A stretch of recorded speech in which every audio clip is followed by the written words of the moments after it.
Chapter 9 is going to allow us to study the nervous system. Let's look at the functions of the nervous system.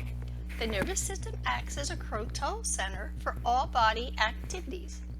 It responds to and adapts to changes. These are changes that occur inside the body, such as water balance, or changes that are occurring in the outside environment, such as pain or temperature. Let's look at the general organization of the nervous system. It can be divided by two anatomical divisions. Anatomical divisions indicate where the structures are located. You have the central nervous system, which contains the brain and spinal cord, and the peripheral nervous system. The peripheral nervous system is all neural tissue outside the central nervous system. This includes the sensory division. This is the division responsible for sensory input. You have a variety of different types of receptors that detect touch, pain, temperature, stretch, the degree which muscles are stretching, and your special senses, which include sight, smell, taste, and hearing. The peripheral nervous system includes the motor division. This is involved with movement of different types of muscles. The somatic nervous system includes voluntary muscles, which are the skeletal muscles. And the autonomic nervous system includes involuntary muscles, such as cardiac and smooth muscle. Alright, one easy way that I remember this is somatic begins with an S, so that includes skeletal, because that also begins with an S. And when you see the word autonomic, I always think of automatic. These are things that you don't have any voluntary control over.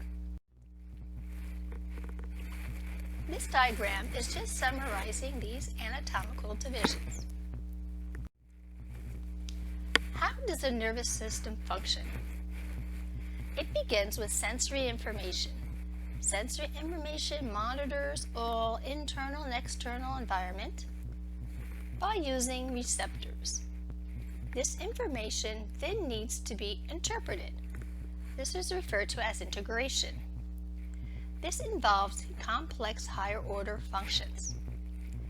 And this integration may then elicit a response. This would be a motor response. So it's a response to the processed information, which could include muscle contractions or glandular secretions.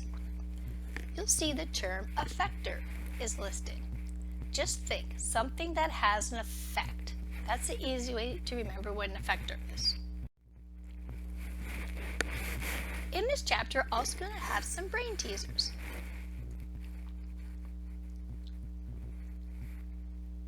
How many of these people would have unlisted phone numbers?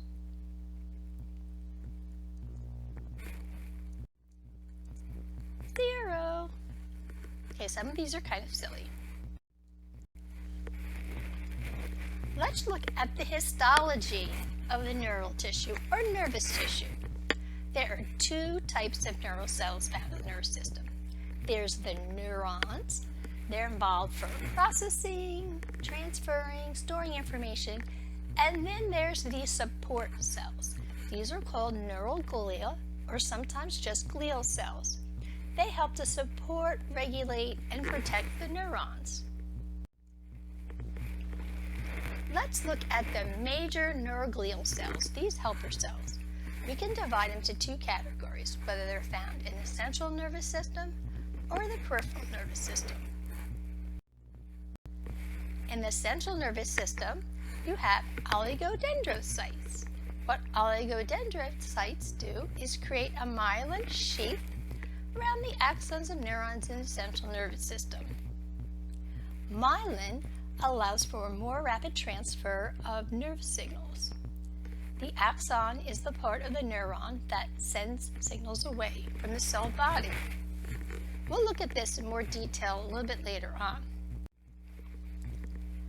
Astrocytes. I always think of astro like star, and these are kind of the star of the neuroglial cells because they create a supportive framework for the neurons. They create the blood-brain barrier. This is supposed to prevent toxic substances from leaving the circulatory center and entering the brain. Keep in mind, neurons do not replicate. Once neurons die, they cannot be replaced. Luckily, we have more neurons than we'd ever need. Astrocytes also monitor, regulate the fluid that's surrounding the neurons, and stimulate the formation of scar tissue. So where nerve cells do die off, that area is infiltrated with scar tissue. Next, we have microglial cells, and as the name implies, these are very small glial cells. They act as brain macrophages. That means they have the ability to break down cellular wastes and pathogens. Next, we have the ependymal cells. The ependymal cells line the ventricles of the brain and the central canal of the spinal cord. What they do is help produce, monitor, and circulate cerebrospinal fluid.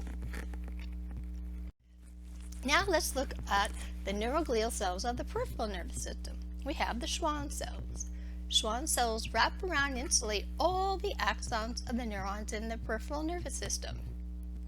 What this does is it creates a myelin sheathing that allows for more rapid transfer of signals. It also allows for potential regeneration of damaged axons. There is no such generation in the central nervous system. But for instance, if you had some type of accident and you had nerve damage in your hand and that affected the mobility, this neural lamina would form a little tube and attempt to allow the axon to reconnect to the associated skeletal muscles. Also in this PowerPoint, we're going to see some optical illusions. Let's look at the three main parts of a neuron: cell body, also known as the soma, the dendrites, and the axons. The soma or cell body contains the nucleus. The nucleus stores information on how to manufacture neurotransmitters. The neurotransmitters are stored in a specialized area called synaptic vesicles. Vesicle just means storage container. Next, you have the dendrites.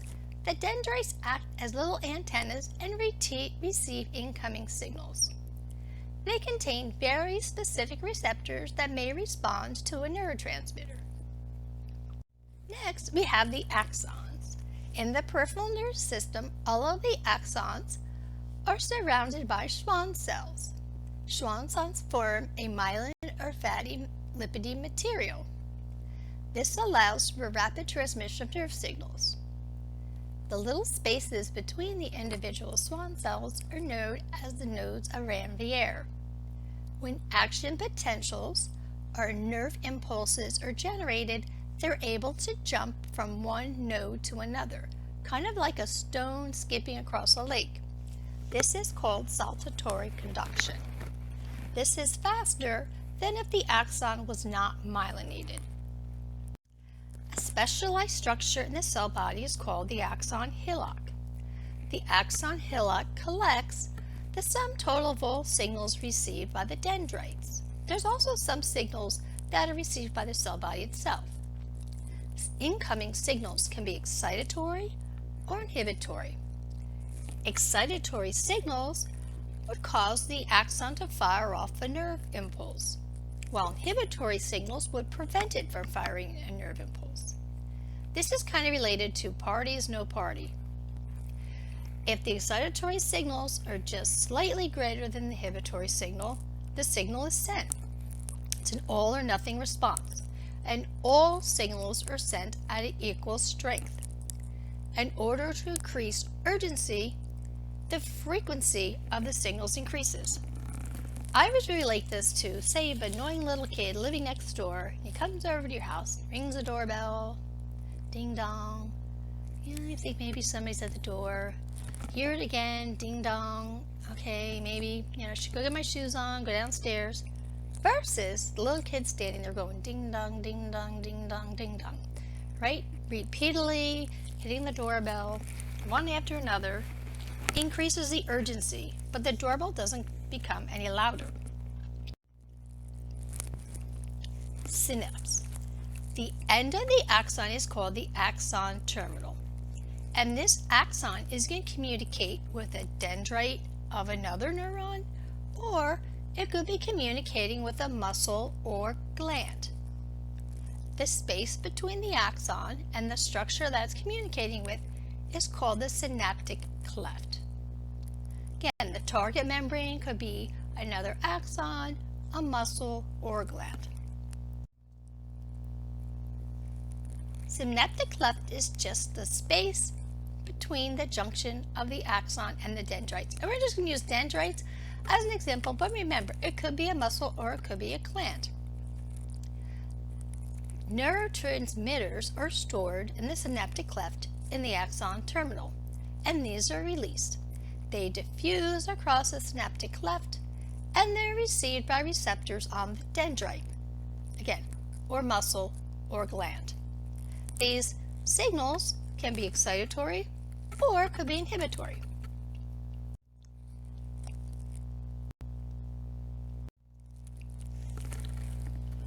We'll get back to nerve impulses in a few minutes.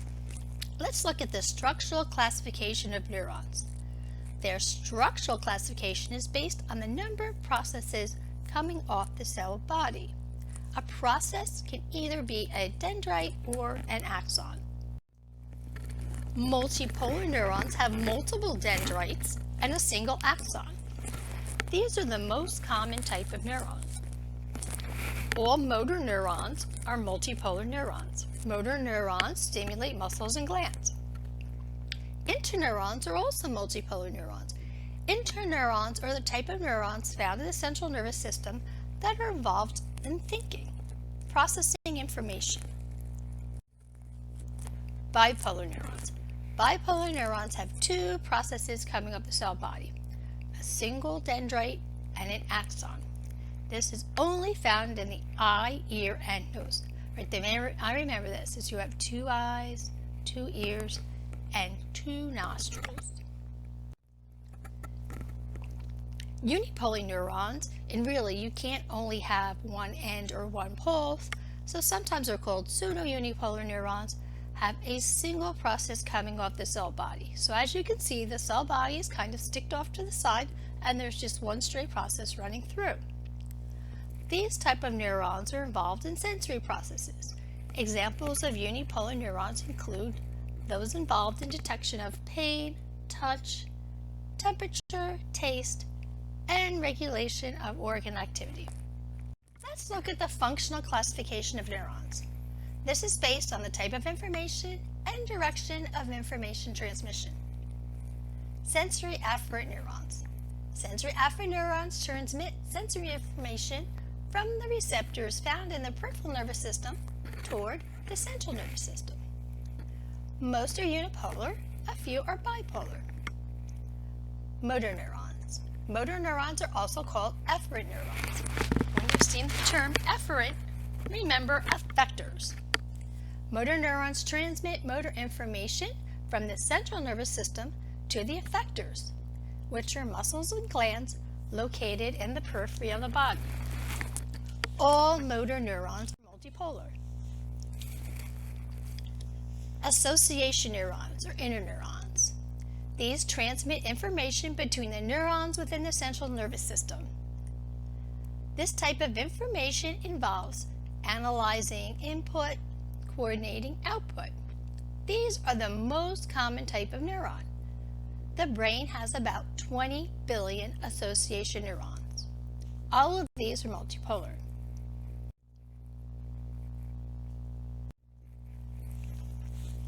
Let's look at the function of neurons. The function of neurons is to send electrical signals. Electrical signals, which we generally refer to as nerve impulses, are also called action potentials. These nerve impulses travel from the brain to your organs or from your organs to your brain. Let's look at sensory neurons.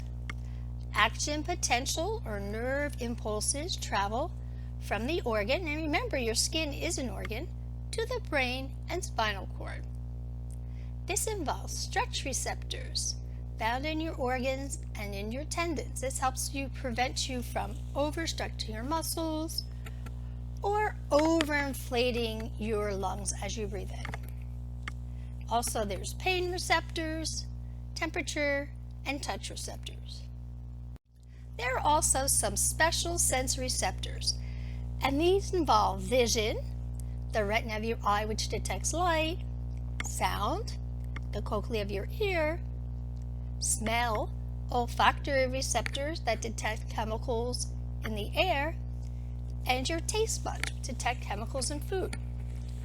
All of these different types of senses need to be transmitted as nerve impulses. Proprioception is just the detection of the movement of your limbs being reported back to the brain. This helps with your overall balance and stability. Let's look at motor output. This occurs by motor neurons. It can target muscles, all three types of muscles, smooth muscle, cardiac or skeletal, and glands. And sometimes glands are classified as smooth muscles. Glands consist of epithelial cells, but they may be surrounded by smooth muscle which contracts to release the secretions. I see a cow. Then we see a lady lying down.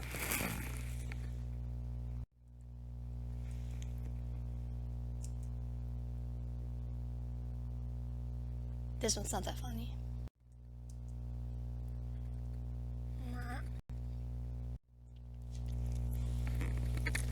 Next, we're going to look at the classification of neurotransmitters.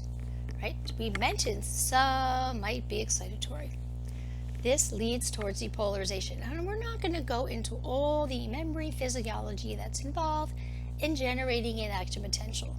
So just know that excitatory neurotransmitters tends to generate a nerve signal or action potential. These are stimulating. Inhibitory neurotransmitters tend to lead against depolarization, which means do not send a nerve impulse or signal. These are common. There's about 100 known neurotransmitters, and some may act as excitatory or inhibitory depending on the part of the body where they're located and function. The easiest way to look at nerve transmission is by looking at drug actions, because these are many drugs that you're probably familiar with. Here are some key players involved. We said there's synaptic vesicles that contain the neurotransmitter. The neurotransmitter is going to cross the synaptic cleft, and then it's going to bind to receptors on the target membrane. It doesn't stay there permanently, it then leaves and often can be recycled by the axon to be used over again. Some drugs act by blocking the receptors. An example of this is beta blockers. Beta blockers are used to treat people that have high blood pressure and elevated heart rate. What it does is it blocks the binding of norepinephrine, and that acts to slow the heart rate. Another drug that blocks the receptor are cholinergic blockers. These block the binding of acetylcholine. Acetylcholine tends to decrease the heart rate. An example of this drug is atropine. Atropine is used in surgical emergencies when someone's heart rate becomes dangerously low. This will help accelerate it. There are other categories of drugs that prevent neurotransmission degradation or its reuptake. Normally, when the neurotransmitter is released, it diffuses across the synaptic cleft, it binds the receptor, and then it's broken down or is pumped back into the axon. Preventing this degradation or reuptake allows the neurotransmitter to remain on the receptor longer. People that suffer from depression typically have a lower level of serotonin, and so SSRIs, selective serotonin reuptake inhibitors, allow serotonin to remain in the synaptic cleft longer. Dopamine. Dopamine is the feel-good neurotransmitter, and what cocaine does, it blocks the reuptake of dopamine. Some drugs stimulate neurotransmitter release. Examples of these are methamphetamine and cocaine. This rush of neurotransmitters generates a feeling of euphoria. However, when the drug wears off, you're left with a lower level of neurotransmitter than normal. This can lead to withdrawal symptoms. Inhibitory neurotransmitters. Remember, when inhibitory neurotransmitter is detected by the cell body or the dendrite of a neuron, it decreases the likelihood of an action potential being generated, or nerve impulse firing. GABA is the chief inhibitory neurotransmitter in the brain. And this inhibitory, it gives you a kind of a type of calming and well-being effect. Alcohol and Valium stimulate the release of GABA and also increases dopamine levels. So this has a very calming and happy effect.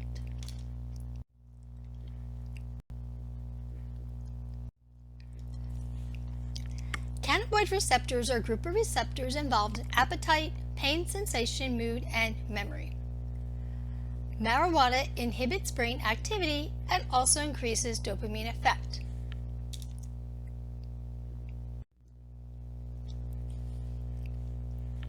Opioids such as heroin and morphine decrease pain sensitivity while increasing dopamine levels.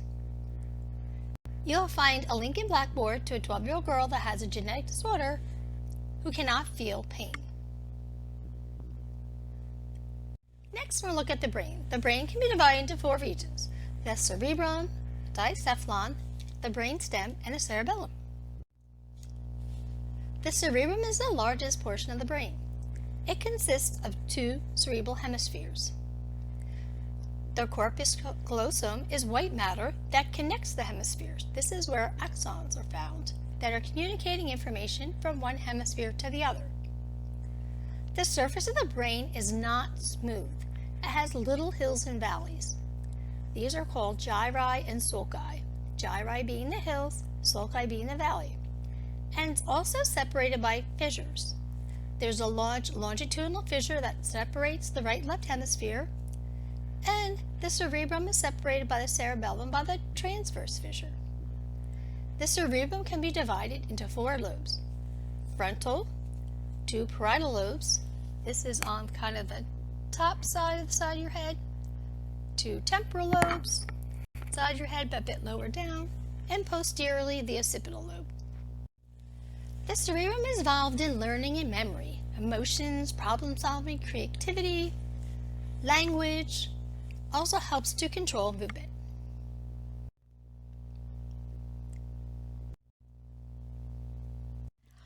The ventricles are connected cavities within the cerebral hemispheres and brainstem. The 2 largest ventricles are the lateral ventricles. Cerebrospinal fluid has a nutritive function as well as providing protection and cushioning. Cerebrospinal fluid, or CSF, circulates through the ventricles and the connecting passageways into the subarachnoid space. This is an area found in the meninges, the specialized protective covering of the brain and spinal cord that we'll cover later. Here it is resorbed back into the blood.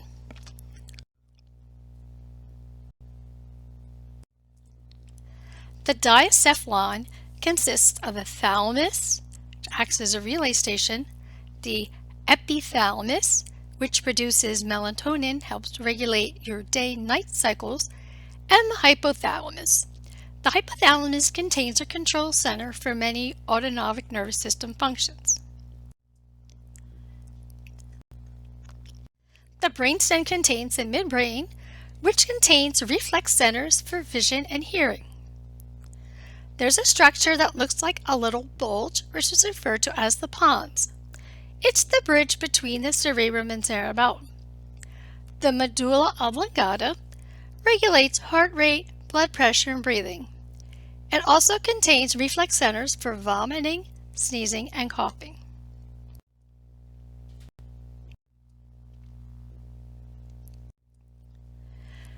The cerebellum consists of 2 hemispheres. This is located in the hindbrain. It helps to coordinate motor activity. It reports back to the cerebral hemispheres your body's position. The meninges is a protective covering of the brain. It also surrounds the spinal cord. It consists of 3 layers. Let's look at the layers of the meninges. The innermost layer is called the pia mater. It rests right on the brain or spinal cord. It gives neural tissue a shiny appearance. The middle layer is the arachnoid layer. It has a web-like structure.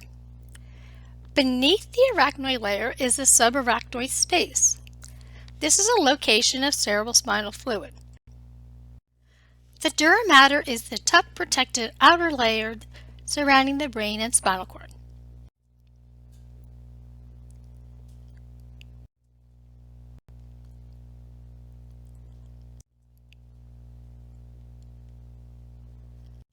The peripheral nervous system consists of nerves. Nerves are visible bundles of axons. Nerves can either enter or exit the brain and spinal cord. They're responsible for delivering and transmitting nerve signals.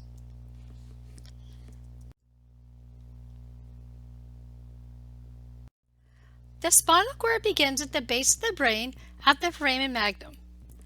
It extends as a cylindrical cord to the level of the intervertebral disc between the first and second lumbar vertebrae. As spinal nerves exit the spinal cord, it becomes thinner as it extends downward. Let's look at the functions of the spinal cord. It transmits information to and from the brain. It also houses spinal reflexes. Reflexes are automatic responses that help prevent tissue damage. An example of this is if you step on a tack, you'll automatically lift your foot. Information can travel in both directions, up and down the spinal cord. Ascending tracts carry sensory information to the brain, while descending tracts carry motor information from the brain to the body. Let's look at the structure of the spinal cord. The outer regions consist of white matter. This is bundles of myelinated nerve fibers. The core of the spinal cord consists of gray matter. This houses interneurons and cell bodies. A central canal runs down the center and contains cerebrospinal fluid. There are 31 pairs of mixed spinal nerves. These nerves are mixed because they carry both sensory and motor information. This is carried by the sensory motor axons. Reflexes are rapid responses where impulses bypass the brain. Reflexes are protective in nature. The patellar reflex is a very simple reflex. This is tested by a doctor in his office during a physical. Taking a small hammer and hitting the patellar ligament, it causes your leg to extend outward. This involves just a sensory receptor, goes right through the spinal cord, and a motor neuron. The patellar reflex helps you to maintain upright posture. So if you are standing upright for a long period of time, started to bend your knees, this would stretch this ligament, and this would allow you to stand straight. Withdrawal reflex involves sensory neurons, interneurons, and motor neurons. If you stepped on a tack, motor signals are sent to flexor muscles to contract. This serves as a protective function.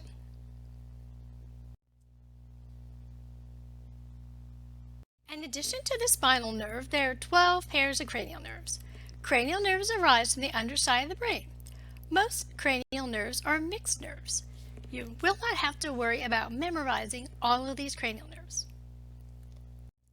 This slide just gives you an idea of some of their functions.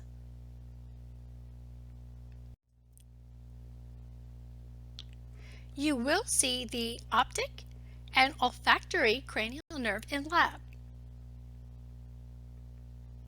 There are 3 pairs of cranial nerves that are sensory only.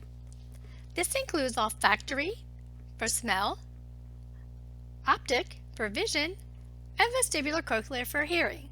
Again, you'll see cranial nerves number 1 and 2 in lab. Below this PowerPoint, you'll see a link for brain tricks. Let's get back to our Greek and Latin word roots. Word root gangli means a swelling. Neuro, nerve. Meningo, Membrane. What would you call a mass of nerve cell bodies? Ganglion. Pertaining to nerves. Neural. Inflammation of the meninges. Meningitis. This concludes Chapter 9.